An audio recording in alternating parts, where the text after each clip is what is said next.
College बन रहा है, तो जब समय आएगा उचित तो आप देखेंगे हर जनपद में विश्वविद्यालय। मुख्यमंत्री जी, केवल एक सवाल मेरा, ट्रांसफर पोस्टिंग को लेकर अखिलेश यादव निजी हमले आप पे करते हैं और कहते हैं कि भाजपा में पिछड़ों का कदर नहीं है और पिछड़ों का सही प्रतिनिधित्व सपा कर रही है, इस पे क्या कहना है? पार्टी की सरकार के समय का डेटा मैं किसी दिन दे दूंगा, किसी दिन सदन में भेंट होगी। जब उनकी सरकार थी, एक विशेष जाति, एक विशेष वर्ग और कुछ विशेष जिले के लोग होते थे। आज उनको पिछड़ों की याद क्यों आ रही है? आज केशव प्रसाद मौर्य ही उनके निशाने पर क्यों रहता है?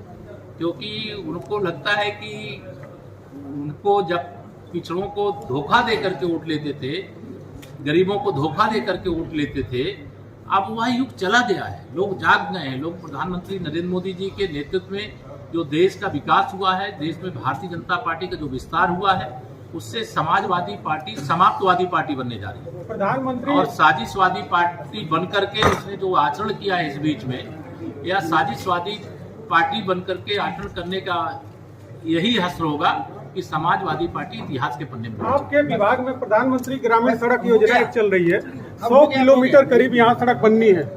आपका 2.5 साल से विभाग का एक सीएन यहाँ तैनात नहीं है। जौनपुर में यहाँ से पत्रावलियां जाती हैं सिग्नेचर करने के लिए, और अभी भी मशीन के अभाव में कार्य शुरू नहीं हो पाया जनपद में। काम नहीं शुरू होगा। मैं डीएम साहब से कह दिया हूँ, सब समीक्षा में दिया गया। धन्यवाद। आप सवाल करें उससे पहले ही मैं बता दे रहा हूँ, हम 2024 के लोकसभा चुनाव में गाजीपुर सहित उत्तर प्रदेश की 80 की 80 लोकसभा सीटें जीतेंगे।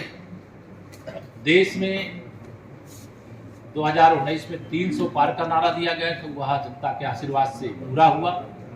और 2024 के लोकसभा चुनाव में 400 पार का नारा है और हमें पूरा विश्वास है कि वह भी पूरा होगा और उत्तर प्रदेश उसमें अग्रणी भूमिका निभाएगा। मंत्री जी, राहुल ने कल एक ठग का बयान दिया था और आज उसका जो अखिलेश यादव ने समर्थन किया है, इस पर क्या कहेंगे?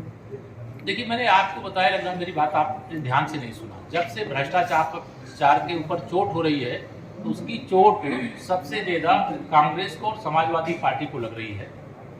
अगर कांग्रेस के प्रधानमंत्री ये कहते हैं कि हम 1 रुपया भेजते हैं तो 15 पैसा पहुंचता है, और अगर हम कह रहे हैं कि हम 1 रुपया भेजते हैं तो पूरा 1 रुपया पहुंचता है, 23 लाख करोड़ भेजते हैं तो पूरा 23 लाख करोड़ पहुंचा है, और यह देश की जनता चिल्ला करके इस बात को बताने का काम कर रही है।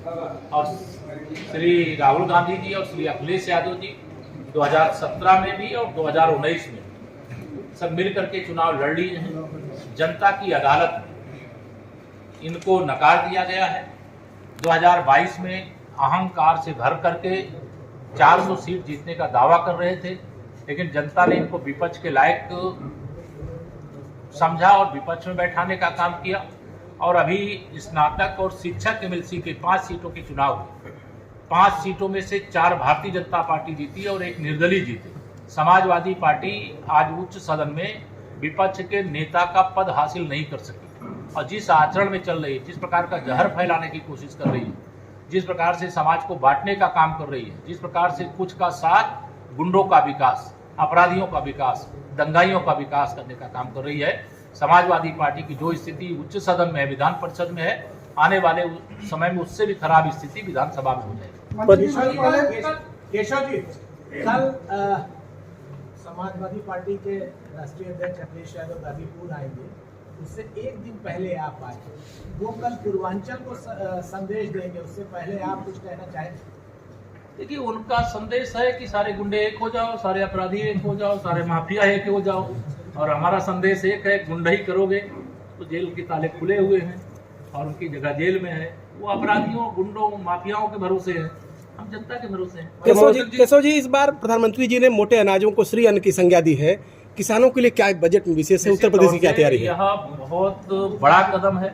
हम तो एक गरीब परिवार से निकल करके राजनीति के इस दायित्व को निर्वाह कर रहे हैं। जिस श्री अन्न की बात हो रही है, माननीय प्रधानमंत्री जी ने पूरी दुनिया के अंदर जो मिलेट्स के रूप में मोटे अनाज को खाने से अनेक प्रकार के रोगों से मुक्त होने और स्वस्थ रहने का मंत्र दिया गया, और जिसे विश्व ने स्वीकार भी किया है।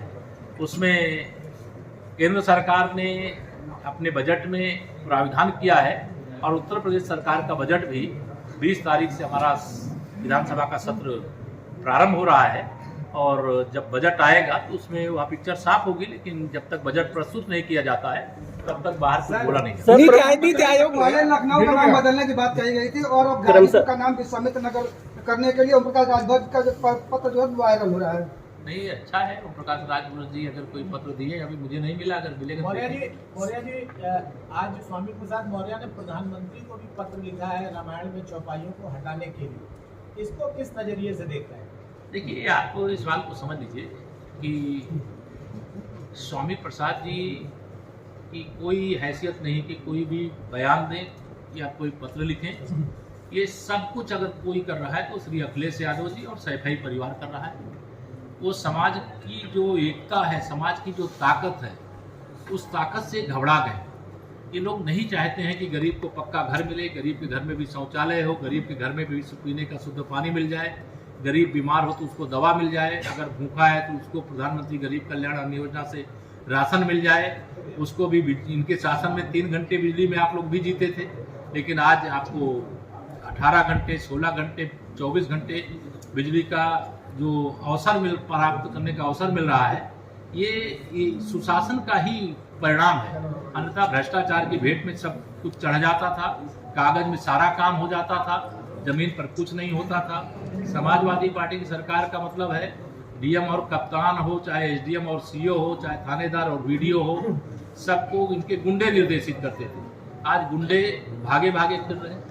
ये हमारी सरकार की नीति आयोग ने भारत सरकार के द्वारा जी, एक मिनट, नीति आयोग ने गाजीपुर को एक बड़ी उपलब्धि दी है कि यहाँ के सर्वाधिक युवा शिक्षित हैं, 77% पूरे भारत में, लेकिन विश्वविद्यालय नहीं है। ये दुर्भाग्यपूर्ण है। ये कब तक होगा? पहले तो मैं गाजीपुर के लोगों को बधाई देता हूँ जी, और ये हमारे प्रदेश के लिए गर्व की बात है कि प्रदेश में गाजीपुर जिला शिक्षा की दृष्टि से प्रदेश में सबसे आगे है जी, और विकास में भी सबसे आगे रहे।